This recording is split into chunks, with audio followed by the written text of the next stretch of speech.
Hi there. Thank you very much for playing The Beginner's Guide. My name is Davey Wreden. I wrote The Stanley Parable, and while that game tells a pretty absurd story, today I'm going to tell you about a series of events that happened between 2008 and 2011. We're going to look at the games made by a friend of mine named Coda. Now, these games mean a lot to me. I met Coda in early 2009 at a time when I was really struggling with some personal stuff, and his work pointed me in a very powerful direction. I found it to be a good reference point for the kinds of creative works that I wanted to make. So just to start you off, this is, I think, the first game he ever made. It's a level for Counter-Strike. You can walk around here, by the way. And mostly it's just Coda learning the basics of building a 3D environment. But what I like is that even though he starts from the simple aesthetic of a desert town, he then scatters these colorful abstract blobs and impossible floating crates around the level. And of course, it destroys the illusion that this actually is a desert town, and instead this level becomes a kind of calling card from its creator. It's like a reminder that this video game was constructed by a real person. And it kind of makes you wonder, what was going through his head as he was building this? This is what I like about all of Coda's games.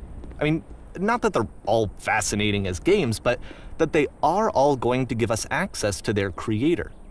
I want us to see past the games themselves. I want to get to know who this human being really is. And that's exactly what we're going to do here. So, it's 2008, Coda starts making these games, and he never releases any of them. He doesn't put them onto the internet, he just makes them and then immediately abandons them, and they sit on his computer forever. And I think he really understood this image of himself as a recluse. At one point, he jokingly renamed his computer's recycling bin to Important Games Folder.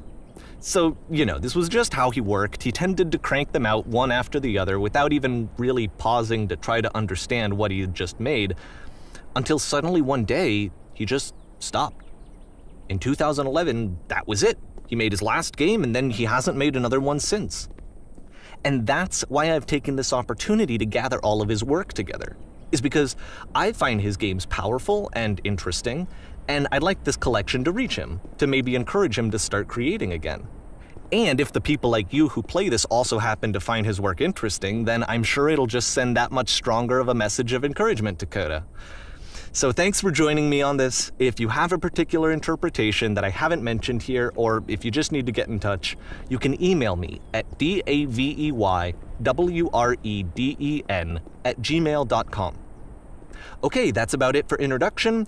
Let's take a look at Coda's first proper game. As each game is loading, I'll show you the date that it was completed. This first one was made in November 2008.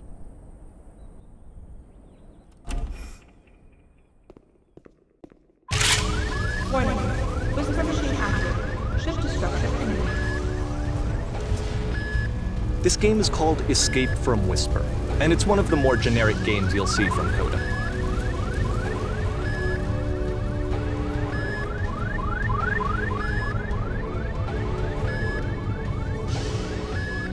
You can click to fire the gun. Security hold breached. Hostile alien life form inbound. It kinda looks like this game was abandoned mid-development. For instance, you have this gun, which you'd think would indicate that there are supposed to be monsters or enemies somewhere, but then clearly there are no enemies anywhere. You can't even reload the gun when you run out of bullets. But ultimately we don't really know. Maybe Coda thought that actually it was complete the way that it is. And I think that we should talk about his games for what they are, rather than for what they're not. Enemy force neutralized. Begin. I love how you can see the bottom of the universe from this room.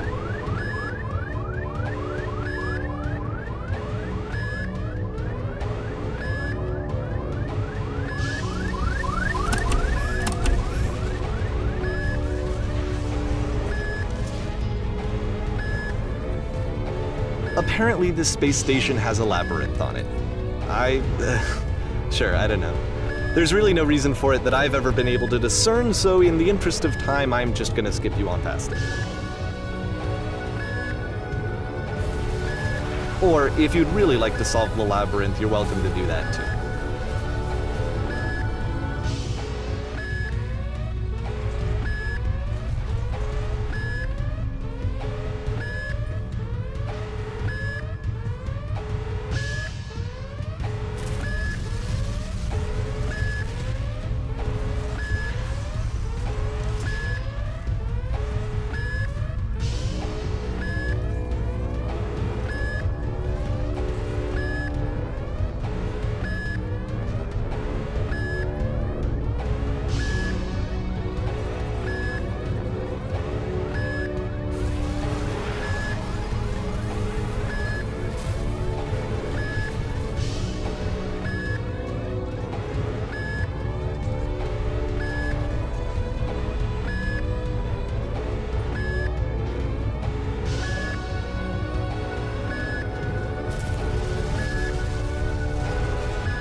Okay, this is the part that's interesting.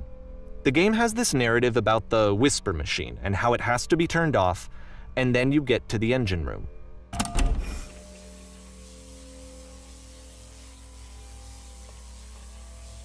Hey, you there, in the engine room. You could save us all. That beam is powering the whisper machine. We could disrupt it by introducing a great enough heat signature.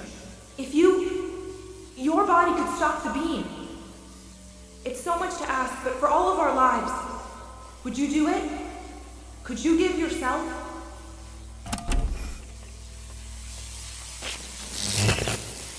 Let me pause here for a second. What you just experienced, stepping into the beam and then dying, is probably what Coda had initially intended when he was developing this level. But when he first compiles and plays it, something goes wrong. There's a bug somewhere. And this is what happens instead.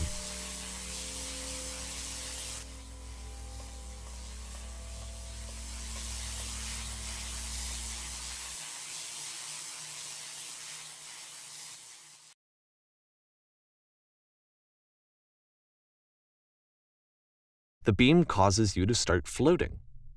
And this is an important moment for him. Because yes, this is technically a glitch, but Coda identifies something human about it, like how small it makes you feel in the face of this larger chaotic system.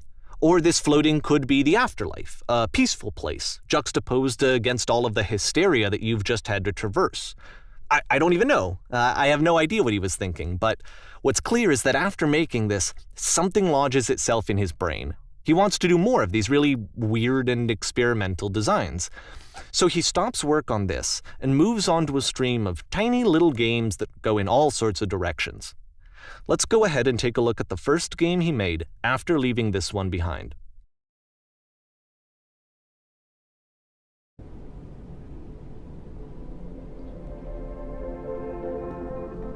Yep, in this game you can only walk backwards.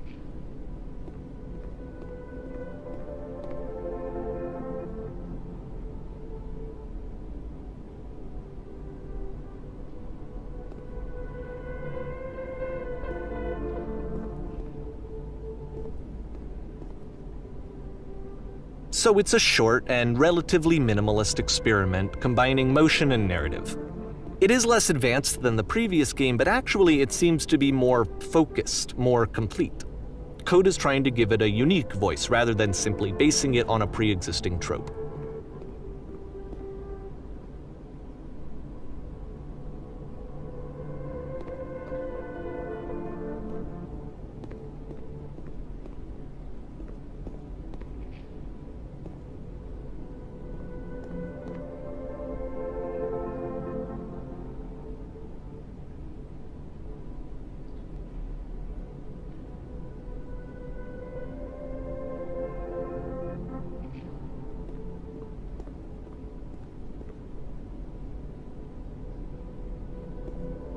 It's a short little thought, it says what it wants to say, and then it ends. Didn't need anything more than that. Which to me is why it works, because it gets out quick. Okay, next one.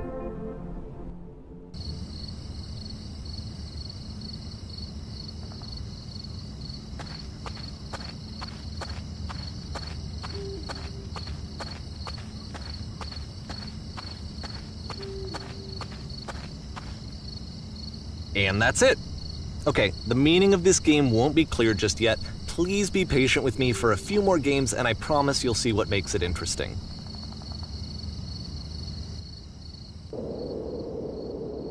Oftentimes, Coda would put bizarre titles like this one at the start of his games.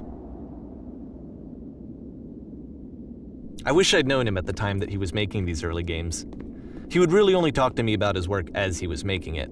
Once he stopped work on a game, that was it. It was dead to him. And I don't agree with that at all, but what are you gonna do?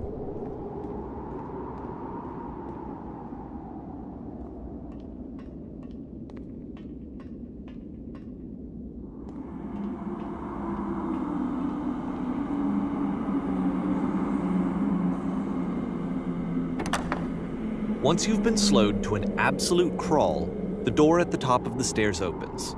So why, if Coda's not showing these games to anyone, why bother opening the door at all? Well, to show you, I'm modifying the game here so that when you press the use key on your gamepad, it'll bring you back up to full speed so you can enter the door for yourself.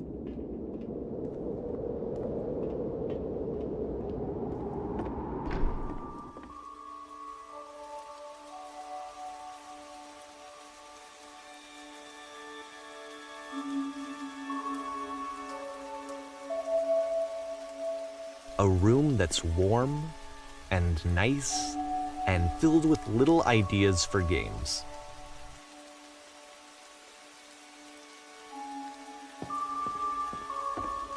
Coda would often tell me that he didn't mind if people thought of him as cold or distant. He said that he knew that he was actually a vibrant and compassionate person, but that it takes time to really see that. It can be a very slow climb to get there.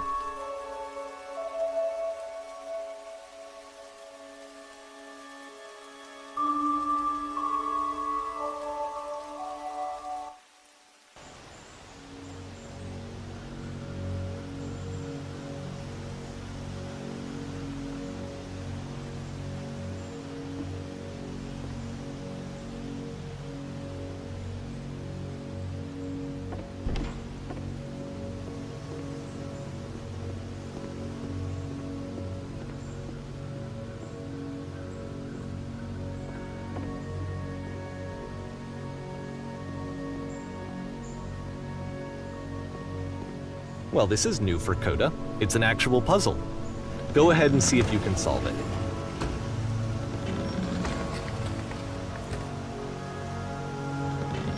Don't forget that solution, because we're going to see this puzzle again soon. We're gonna see it a lot.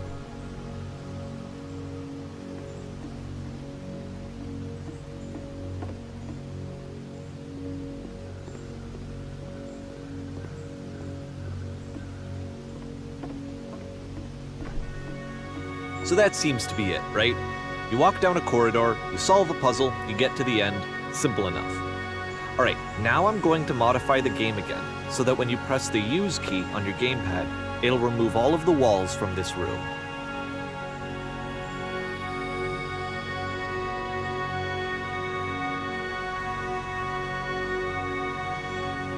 How about that? There was more to it than we had any way of knowing. I actually find it funny that this game comes after the Stairs game, since they essentially convey the opposite idea. So, in the Stairs game, a dull exterior concealed a rich interior. And then, in this level, a dull interior hides this fantastic outer world. Either way, I think that the point is the same, is that most of the time you don't get to know what you're missing, or even that you're missing anything. That's not your role as a player. So if your role here is not to understand, then what is it?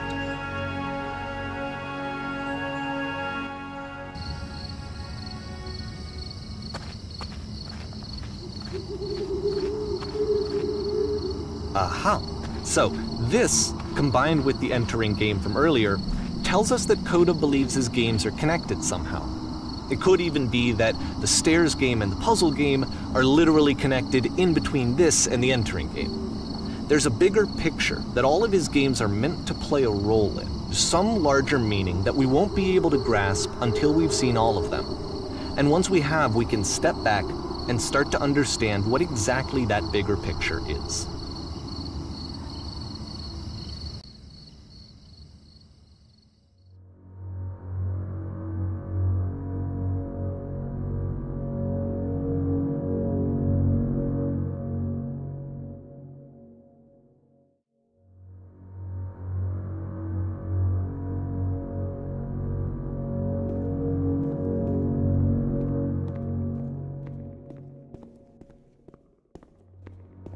Let's talk about video game development for a second.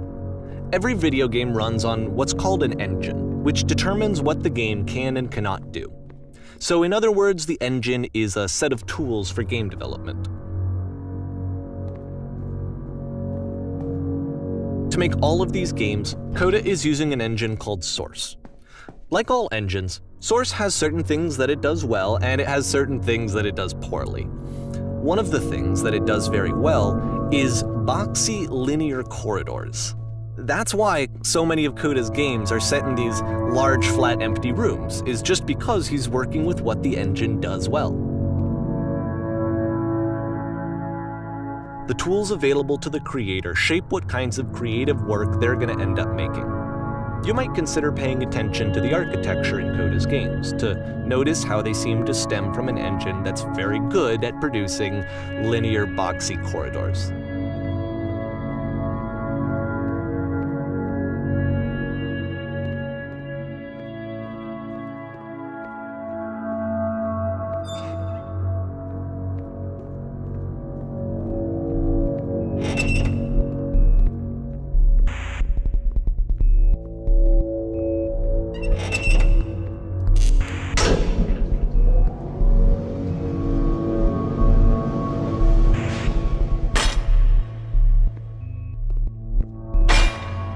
This prison, funny enough, in Coda's original design, the doors stayed shut for a full hour before letting you go. If you don't mind, I think we're gonna skip that.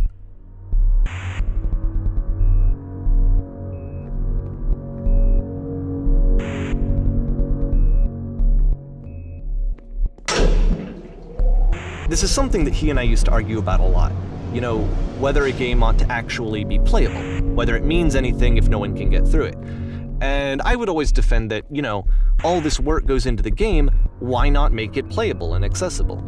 And so we just got into heated arguments over it, and there was one time that after one of these conversations, he went home, and a day or two later, he sent me a zip file entitled Playable Games that was full of hundreds of individual games, each of which was just an empty box that you walked around in and nothing else. Believe me, I played every single one of those just to find out if there was like a gag hidden somewhere. There wasn't.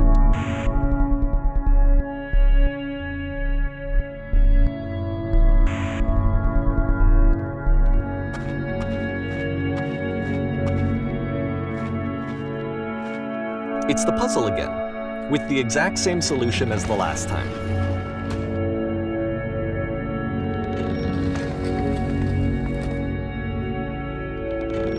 There's still no clear indication of what makes this puzzle so special that Coda is going to return to it over and over. But I promise I'll share with you my interpretation very shortly.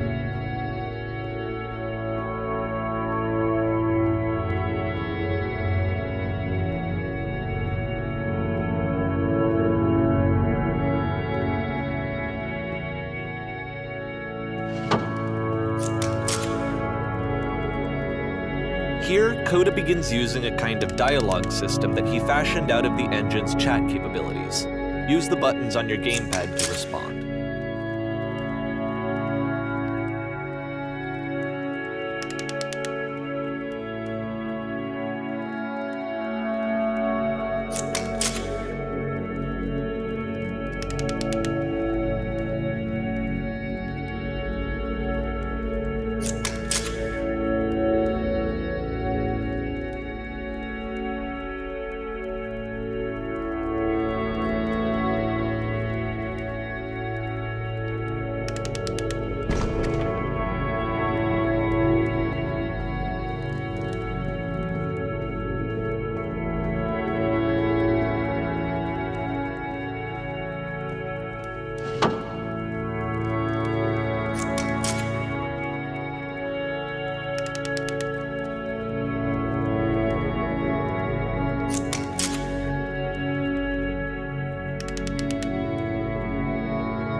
And so we make one last descent down to the final floor of the level.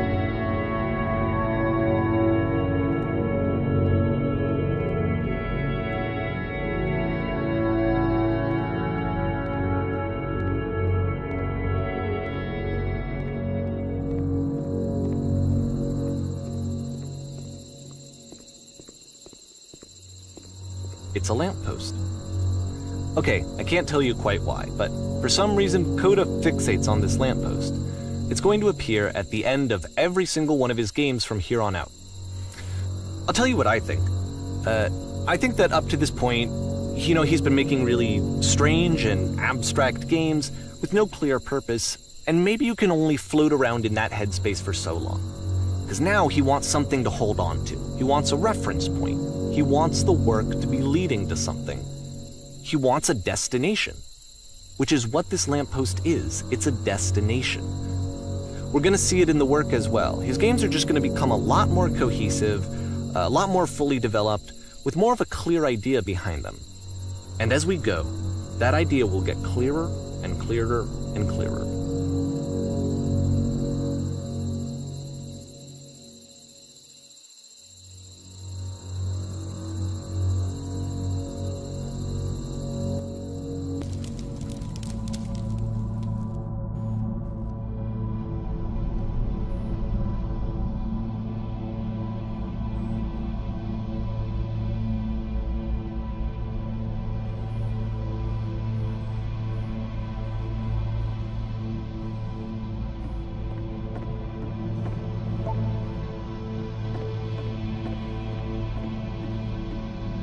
So first off, I'm sure you can deduce this, but this game is not connected to the internet.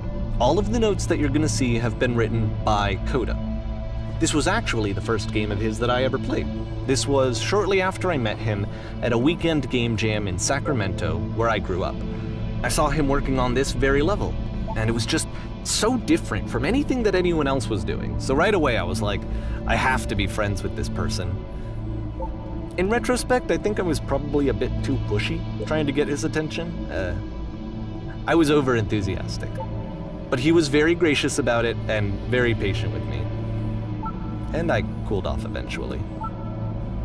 Oh, feel free to skip over any of these notes if they're not doing anything for you. Nothing extra is going to happen if you read all of them. Either way, to me they convey a sense of loneliness. I see this person who's filled with thoughts and feelings and beliefs and has no way to express them except as scattered and unheard voices in a game that wasn't meant to be played.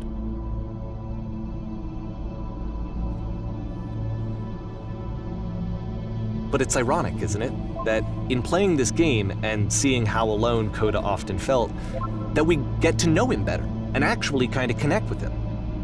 And I have to be honest with you, this idea is really seductive to me.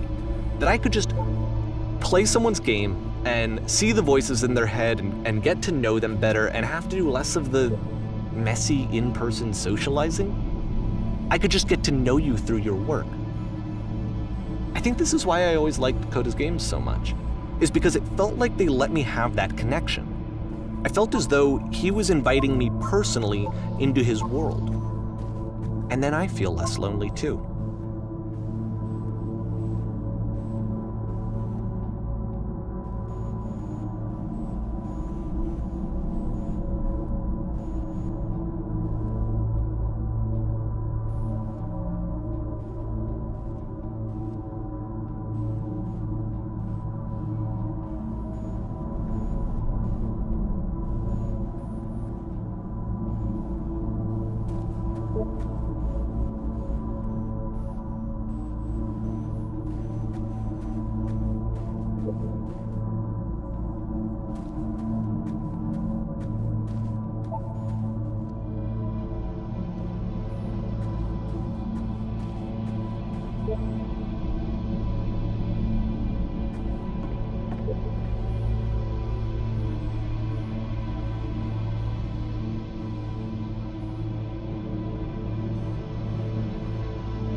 At the end of this level, we're going to see the puzzle again.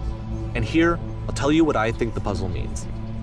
Each of these games represents an idea that was on Coda's mind at the time that he was making it. And the puzzle is a way of closing the door on a previous chapter of his life before moving on to the next one.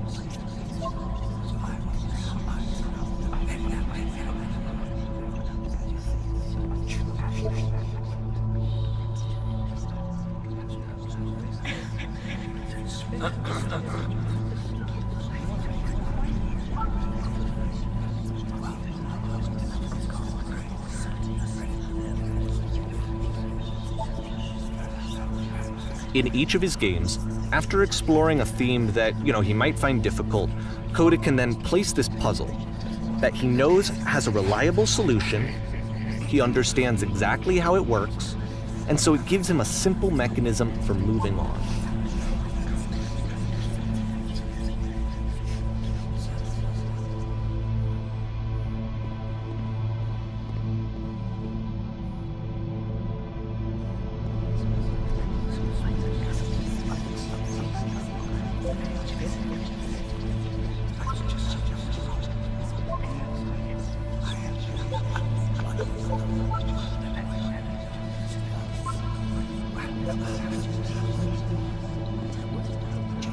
And because there's this dark area between the doors, a space between spaces, before you move on, you get to pause.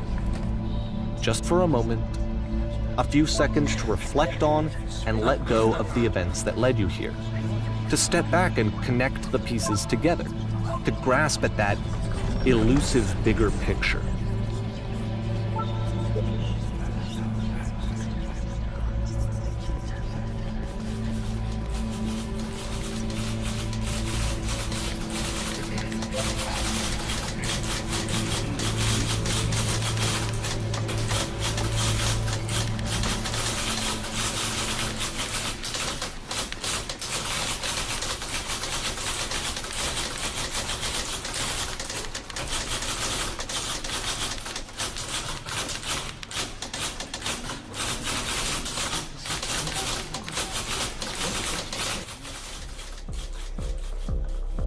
Okay, this one is tough. It's gonna kind of just spin its own wheels for a few minutes. Hang with it.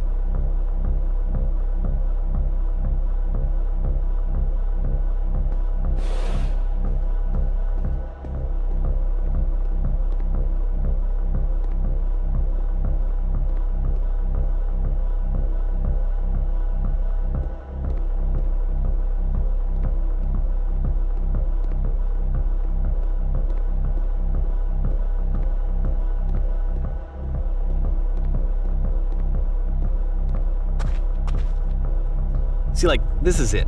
The whole game. And there's nothing that's particularly interesting about it. You just walk to the end of a hallway. Except, for some reason, Coda gets really fixated on this prison that has all of this modern furniture. And I don't know why, but he decides he needs to revisit this prison. He's gonna start over, use the same assets, turn it into something else. Okay, cool. Here's version 2.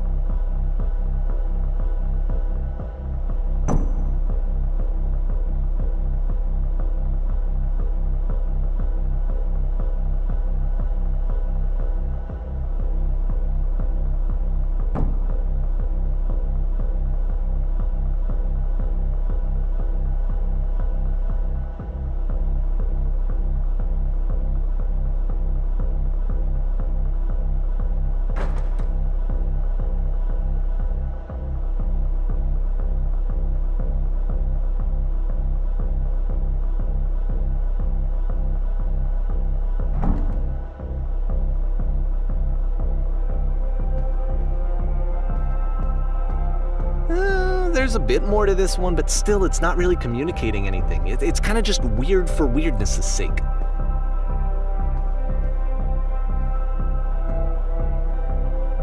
So okay, he throws it out and starts over. This time he comes at the prison idea from a different direction.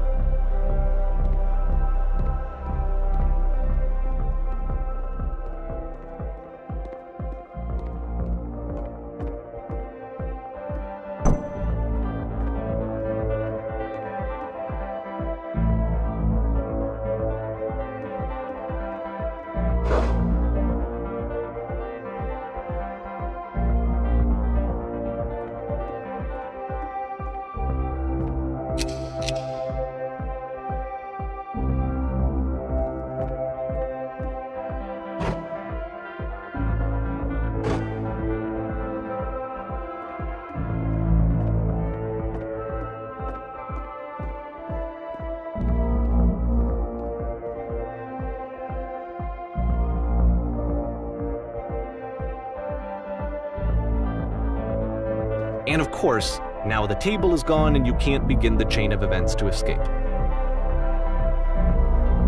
Here's a version where there are no bars, but you can't actually get to the well.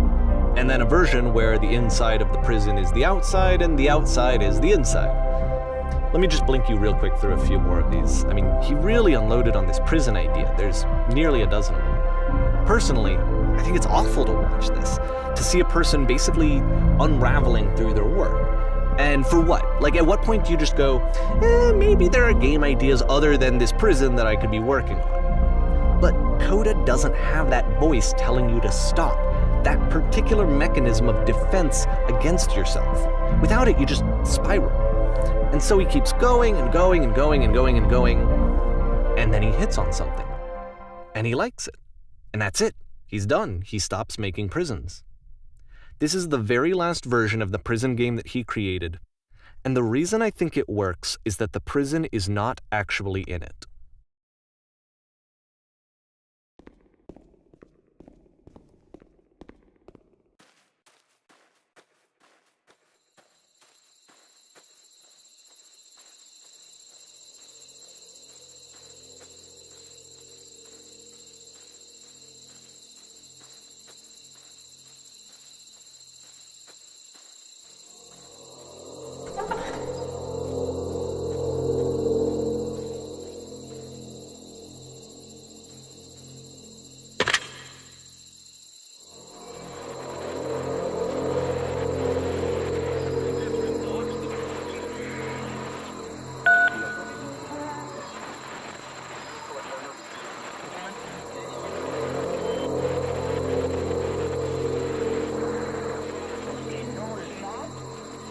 It's a conversation.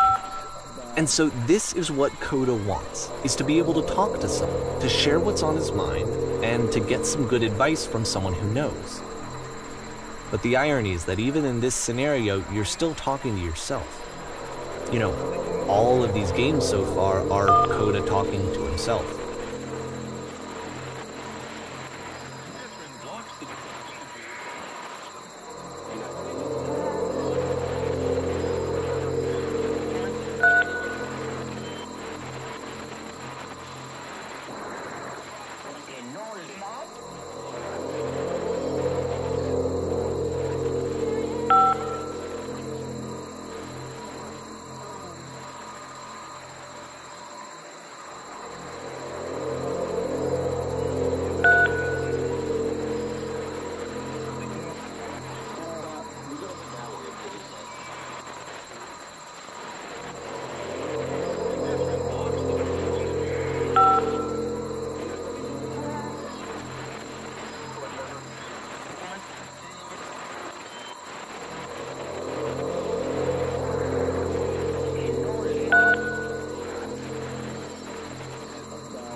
I can see why he considers this a fitting conclusion to the prison games.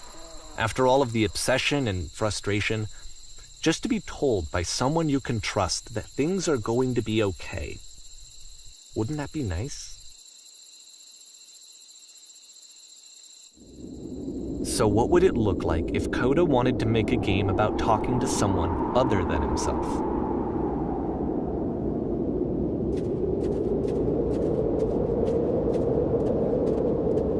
To me, this environment is meant to represent Coda's puzzle, with the two doors on either side and a dark transitional space between.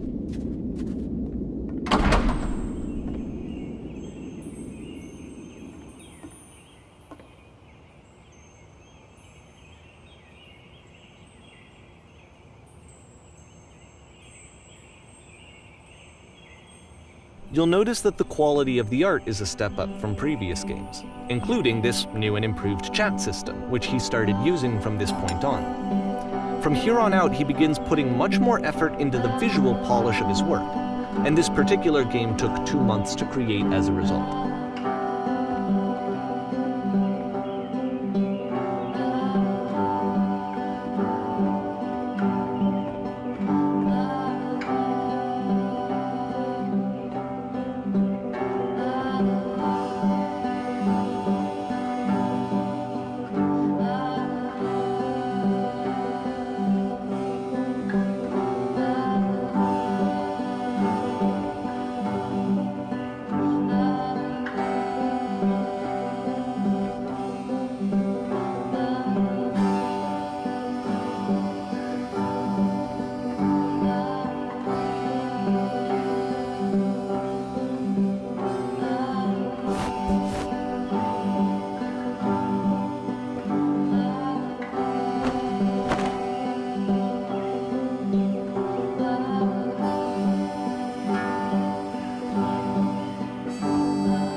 After the intense set of prison games, this house cleaning level almost feels like cleansing.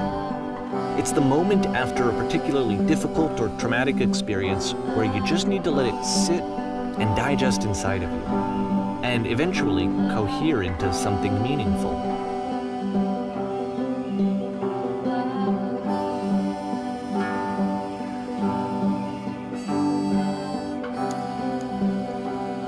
I know that Coda really liked this game. Of all of his work, actually, this was the only one that he called me up to ask me to come over and look at it. This was during a period of a few months where he was grossly happy all the time, just walked around with a constant smile on his face.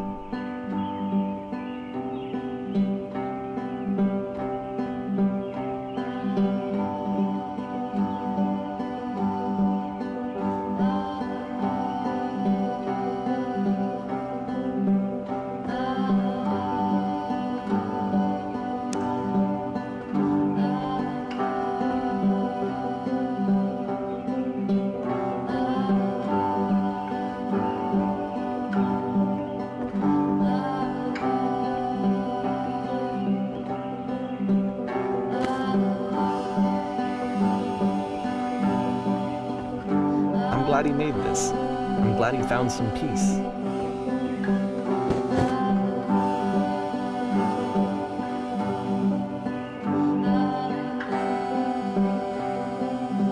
But, of course, it can't last. The music stops, your companion is gone, it's time to leave. The door at the top of the hill is now open as well. Again, you can't stay in the dark space for too long. You just can't. You have to keep moving. It's how you stay alive.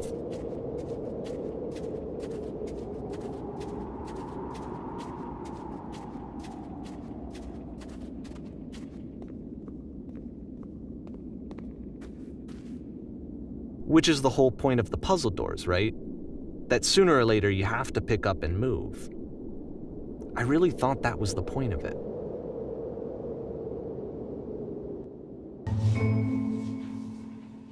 This one gets a bit goofy.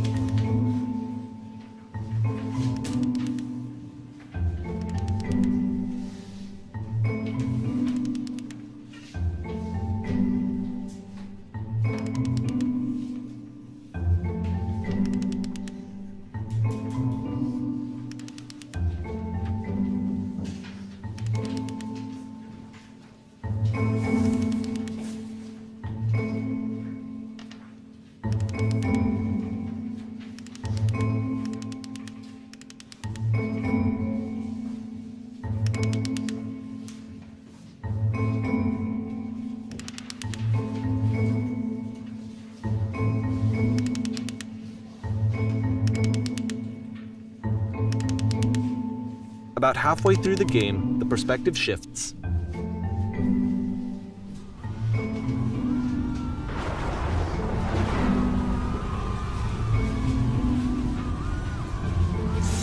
And you play as the teacher. And suddenly, you discover that your teacher is just as bigoted and afraid as you are. Oh, and also you can move around the classroom now.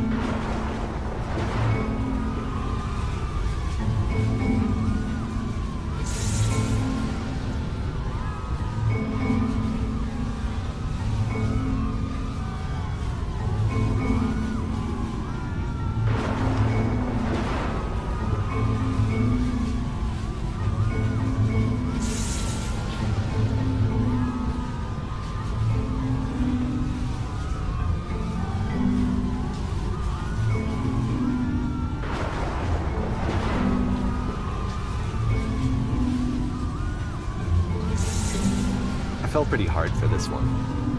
I feel like it's one of the most relatable experiences that you can have. To assume that some other person is perfect and totally fulfilled in every way, and completely miss all of the little flaws that make them painfully human. I think about this game a lot these days.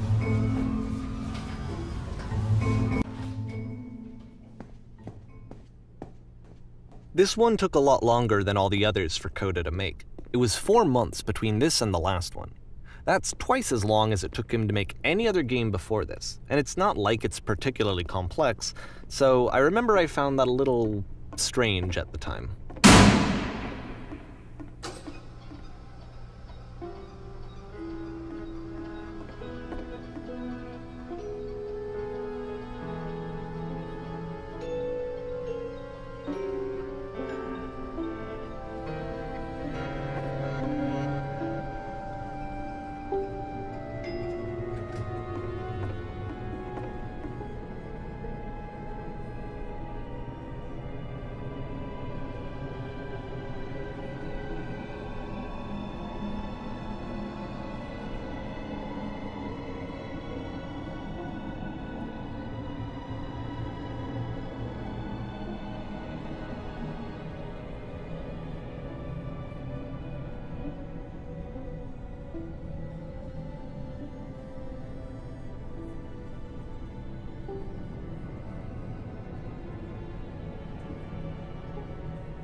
The game ends with this eerie premonition of what's going to happen next in Coda's life. The solution, social anxiety, to fears of having to perform and having to chase success, the answer for Coda is to withdraw, to hide himself away. Which is what leads to scenarios like the stairs that slowed you down several games ago, where it just becomes harder and harder to access Coda's inner landscape because he keeps retreating. He just keeps backing away from possible connections to anyone other than himself. And to be honest, I didn't consider it very healthy when I first played this game. You know, it looked to me like he was trying to justify the idea of just disconnecting yourself from the world. And that wasn't what I wanted for him or for his games. Because I feel like a lot of his games are inviting me to connect with this person, to bring him closer. But what can you do? After this, Coda went off and took another 5 months to make a new game.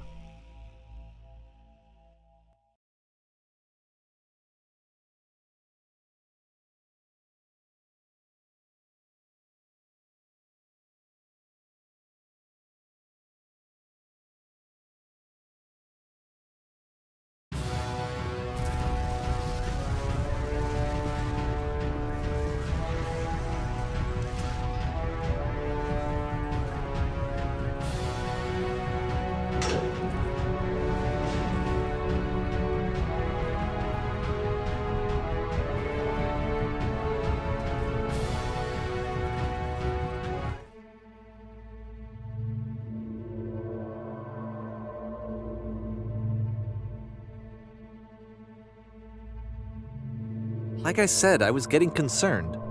First off, he's never been this explicit in his work about exactly what he's thinking. So where's that coming from? But then even weirder, his work has potentially stopped being an outlet for him. Not like he's having trouble iterating on ideas, but he literally just can't think of new ideas anymore.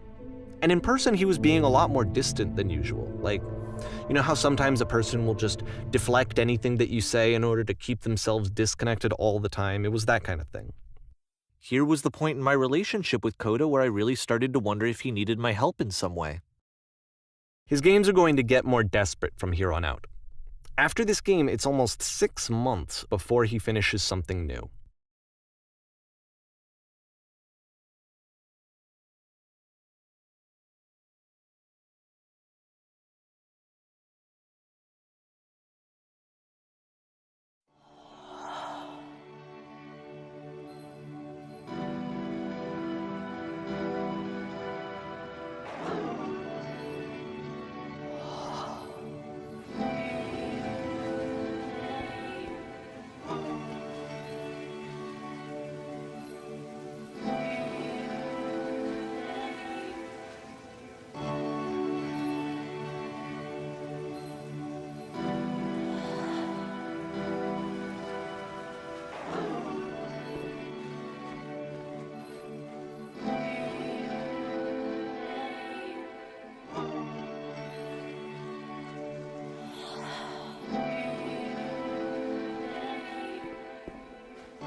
If the last game featured Coda talking explicitly about his creative frustrations, this one turns it up to 11. Now, put yourself in my shoes playing this. Here's a friend whose work is exhibiting signs of struggle, frustration, anxiety, depression, even. And yet, still, he keeps making games. He keeps throwing himself into the grinder even when he clearly doesn't have the energy for it anymore. Why? What is it for? Because from my perspective at the time and just what I knew of him, this was a result of how isolated he was. He was in his own little bubble, just sitting at his computer all day, not really showing these games to anyone, not releasing them onto the internet, and so he didn't have anyone outside of himself to connect with. He had no outlet to ground himself on.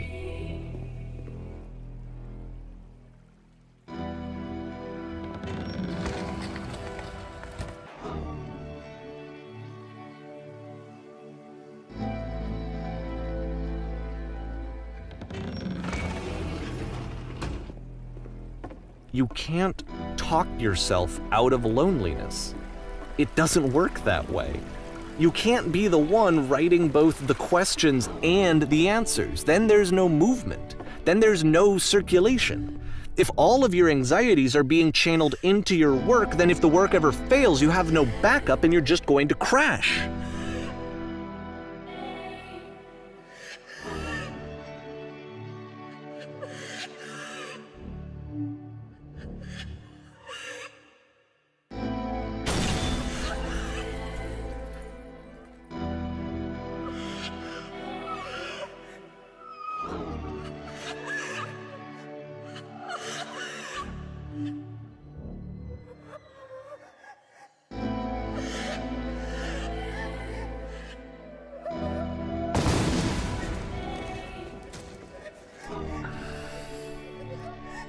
Seeing this game at the time that he made it, it looked really unhealthy to me.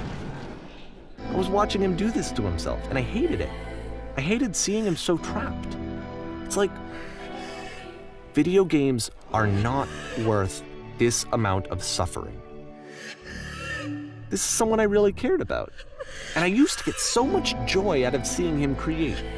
For him to suddenly become angry and frustrated like this, it was the worst thing for me. I don't know. This is what I felt at the time. I don't know how else to explain it. I wanted it to stop more than anything. I had never felt so rotten. I needed more than I had ever needed anything for this to stop. But it didn't stop. After finishing this one, Coda takes another 7 months and comes up with a new game.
And of course, it's the machine.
So now the work is becoming self-destructive. And I'll tell you, at the time that I first played this game, shortly after he made it, here's what I'm thinking to myself. I'm thinking that Code is stuck in his own head, and that it's having a very negative effect on him, and that all he needs to do is just start showing his work to people, to get some actual feedback on his games. It might get him out of isolation. And so, as I'm thinking this, I realize that I could be the one to initiate it. Because it would never occur to Coda to start actively soliciting feedback, so what if I did it for him? If he could see the difference it would make to have more actual conversations with other human beings, would that bring him out of his mental spiral? Would it give him confidence in himself? Would it bring meaning back into his work?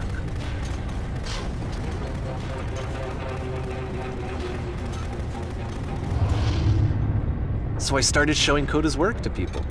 I took this one, and the islands which you just played, the theater, the notes, the house cleaning game, and some of the prison escape games. I brought them to people that I knew and trusted. I asked their opinions. And the great part is that they really loved his games. You know, the point of it all was just to give him some external reference point, but they genuinely loved his work. There was nothing for him to be afraid of.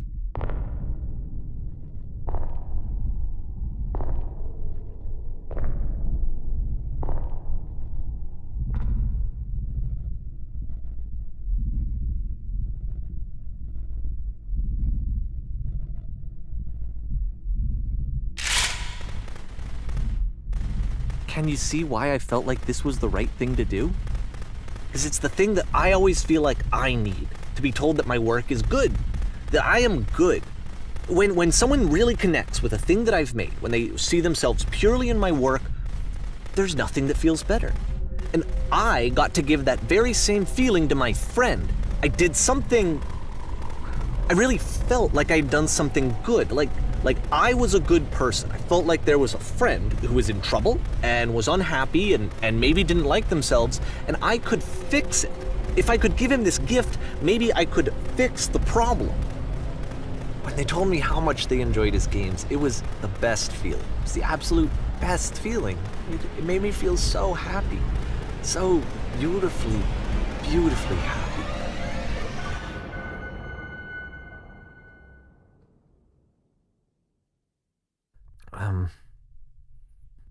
So anyway, Coda finishes this game, and then really he just kind of takes off for a while. So this is June of 2011, and I didn't hear anything from him for several weeks, I guess. And so out of nowhere, one day I get an email, and it's got a private link to a new game of Coda's. This one is called The Tower, and to my knowledge, it's the last game that Coda ever made. So let's take a look.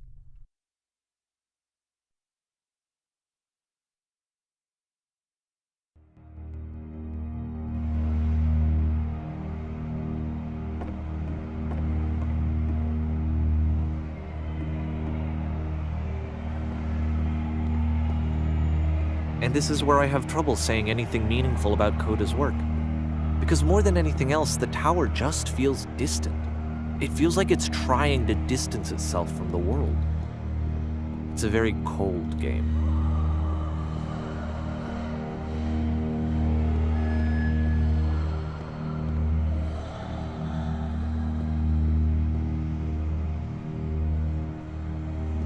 This room actually has a maze in it.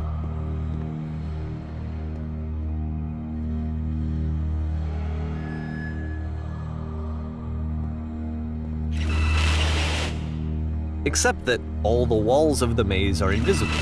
And then every time you touch one of the walls, there's this awful flashing and noise, so the experience is really miserable. The game goes beyond not being meant to be played, it actually seems to despise the player for trying to play it at all. But I do want to show you the rest of the level, so when you're ready to continue, press the Use key on your gamepad, and I'll put a bridge over the maze.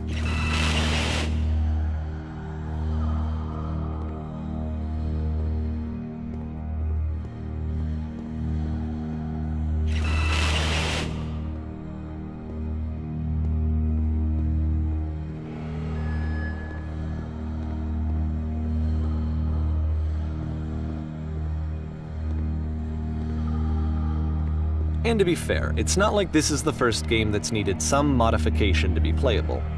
Like the house cleaning game. You know, that one used to actually loop the cleaning chores and you just cleaned a house forever. I had to cut it off so that you could exit the house and the game would actually end. But that game had an idea that it was actually trying to communicate.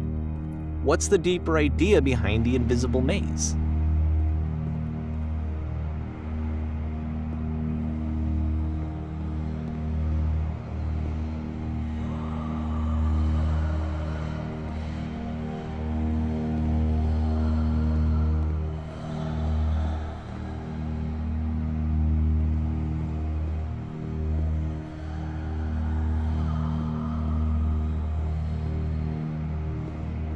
The only way past this challenge is to randomly guess the 6-digit code. Like the invisible maze, it's frustrating to me, because it's the opposite of everything else that Coda has made. It doesn't encourage thought or engagement. It doesn't ask anything of me, except a lot of my time. If I could have reached him during this time, then maybe I could have asked him, but I couldn't. I still don't really understand why this is here. I'll put the code on the ground for you here, though, so that we can move on.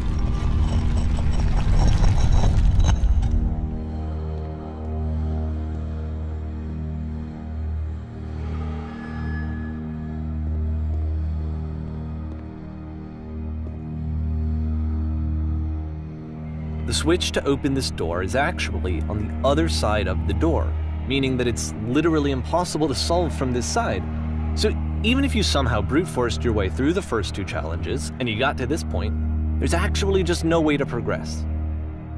And it's scary for me, the idea of Coda cutting himself off entirely, just saying, you know, that's it, that's the end of the conversation, not giving me any way to fix the problem. I feel like a failure, I guess, when I can't fix the problem. But I can open this door for you, so let me do that.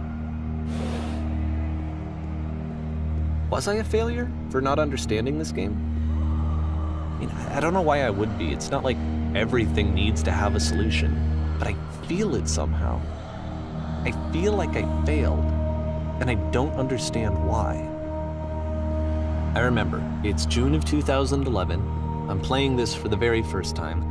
And as I'm playing, I'm thinking to myself, I don't know this person. I have no idea who this person is. It wasn't the guy I knew, it wasn't my friend. I had come to so many conclusions from looking at all of his work up to this point, and then suddenly none of them...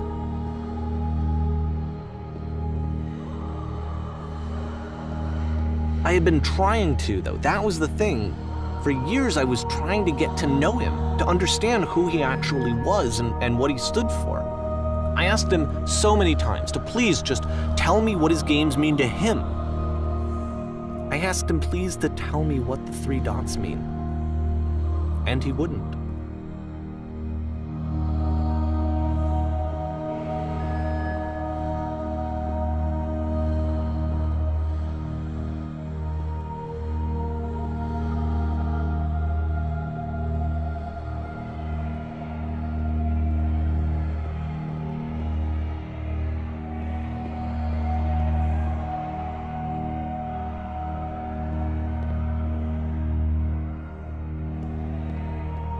I just felt so strongly that if I could have connected with him, that if I could have somehow made his work my own, that I would finally be once and for all happy.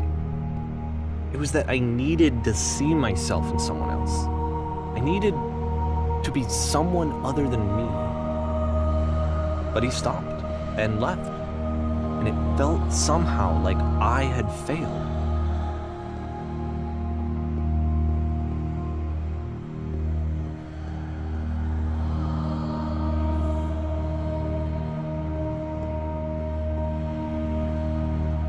Where did I screw up?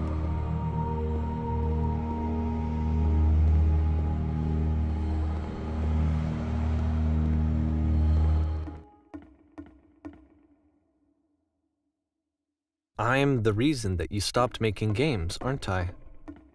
It's because of what I did. I poisoned it for you. I don't think I ever told you this, but when I took your work and I was showing it to people, it actually felt... it felt as though I were responsible for something important and valuable.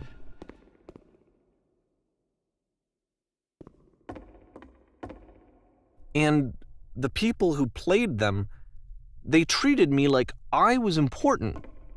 They really listened and cared about what I had to say. Even though I was showing your work, I felt good about myself. Finally. For a moment, while I had that, I liked myself.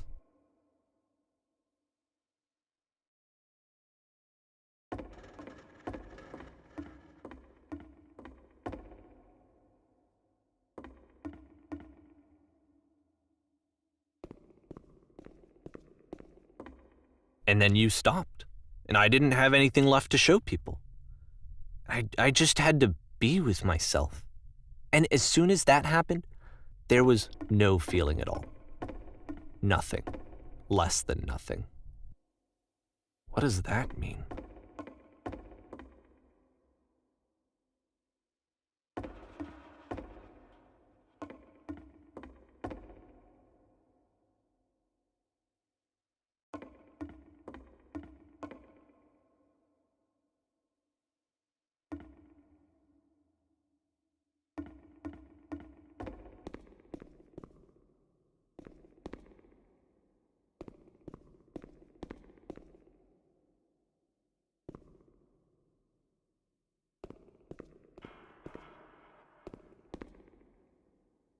I'm afraid that I did something really stupid because I don't like myself.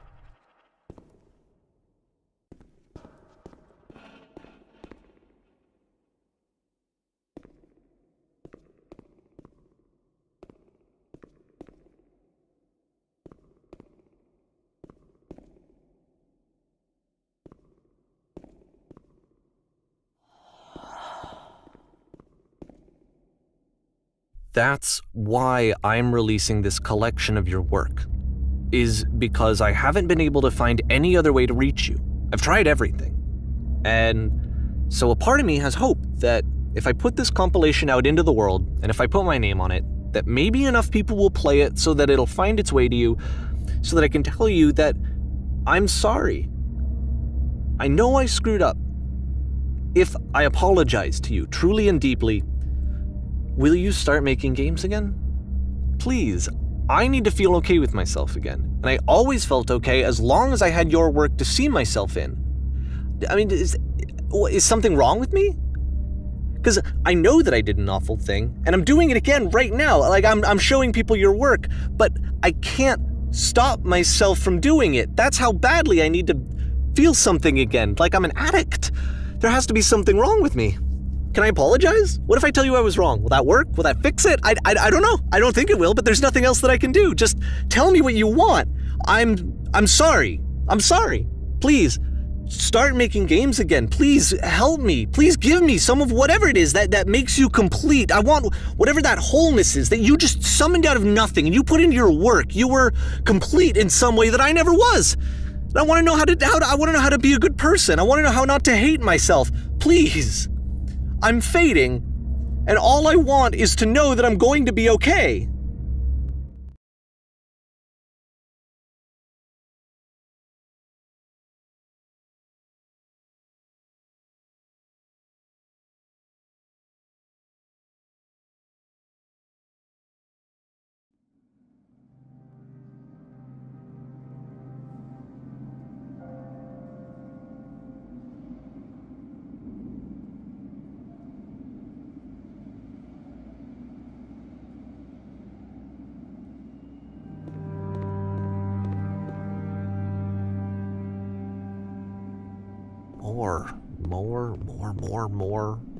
More love, more praise, more people telling me that I'm good.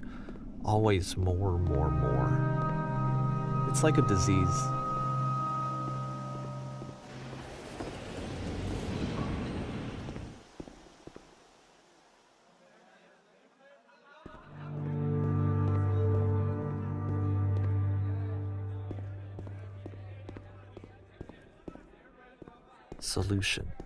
Solution.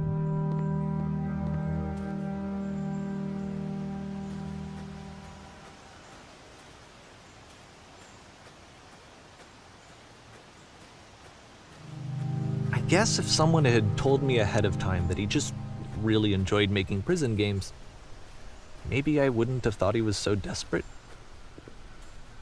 I wouldn't have told so many people that he was depressed. Maybe he just likes making prisons.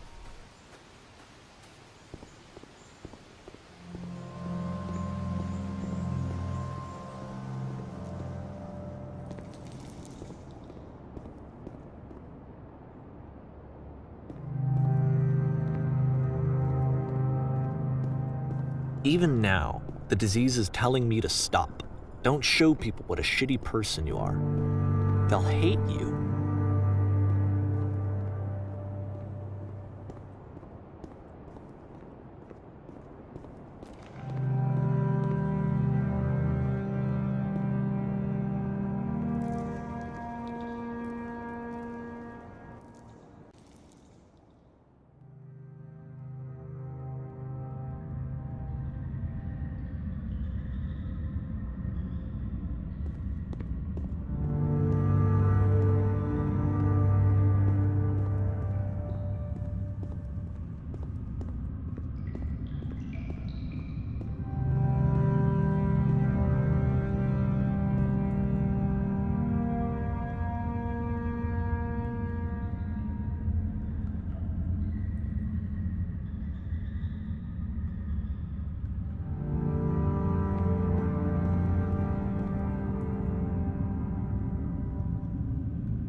If I knew that my life depended on finding something to be driven by other than validation, what would that even be?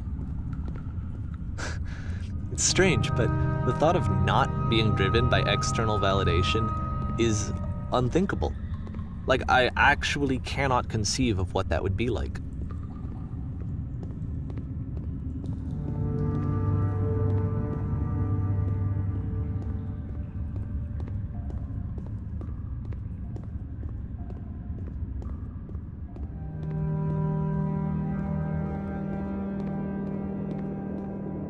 What now?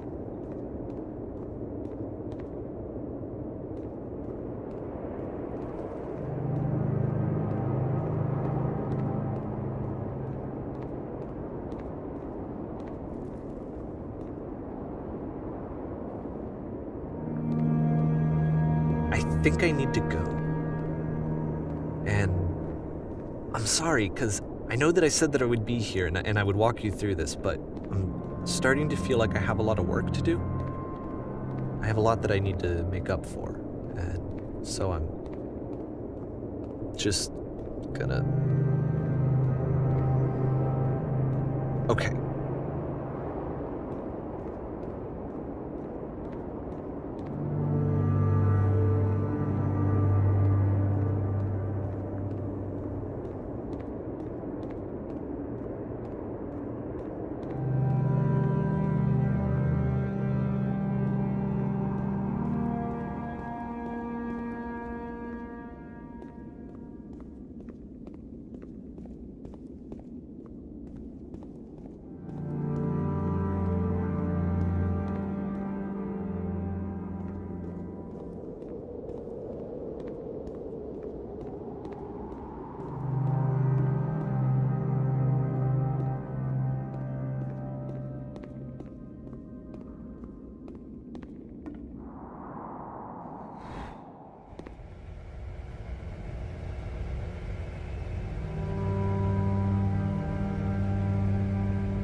Turn